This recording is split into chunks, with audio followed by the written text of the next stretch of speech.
ITC 15% क्यों गिरा जानेंगे इस वीडियो के माध्यम से। तो आईटीसी बेसिकली जो है वो प्राइमरी ट्रिगर जो है वो sharp tax hike on the cigarettes.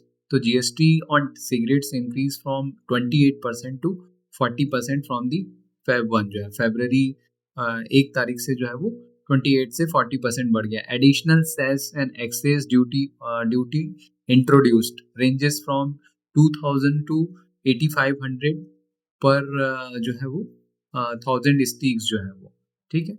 So depending on category net profit net impact की cigarettes prices likely to rise by 25 to 30% जो है वो इंक्रीज हो जाए। तो इम्पैक्ट ऑन द बिजनेसेस जो रहेगा प्रॉफिटेबिलिटी, बेसिकली जो है वो प्रॉफिटेबिलिटी में जो है इम्पैक्ट करेगा। ITC faces a tough choice, pass on to full cost, risk of volume declining and down trading हो सकता है। Absorb part of the cost, margin compression हो सकता है। सिगरेट्स में 40 to 40% ऑफ रेवेन्यू आता है और 83% ऑफ द टोटल प्रॉफिट आता है, very high margin.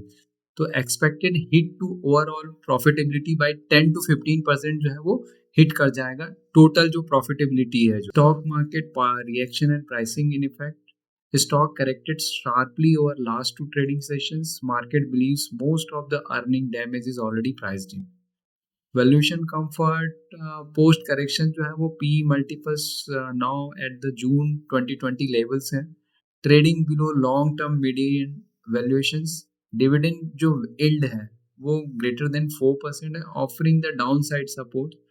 Long term fundamental strength जो है वो डेप्थ फ्री कंपनी है, स्ट्रॉन्ग आरओई आरओसी कंपनी है, कैश जनरेशन पावर 80,000 जो है वो crore operating cash flow over the last 5 years, among India's largest cash generating companies है।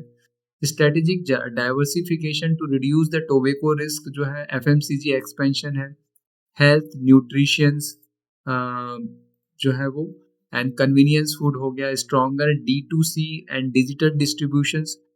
कैपेक्स प्लान जो है वो 20,000 करोड़ प्लान और मीडियम टर्म फोकस जो है वो एफएमसीजी पैकेजिंग और एग्री एक्सपोर्ट में भी है। Structural changes, hotel business demerge and now listed separately. Institutional का जो फ्लो ट्रेंड है वो तो एफआईआई नेट सेलर है, डीआई जो है वो नेट बायर्स है एंड पब्लिक शेयर होल्डिंग है लार्जली जो है वो अनचेंज्ड है। तो बेसिकली जो है वो लॉन्ग टर्म इन्वेस्टर के लिए जो है वो current level offers a value buying opportunity with the patience. And existing holder जो है no need to sell in panic, specially if bought in lower levels.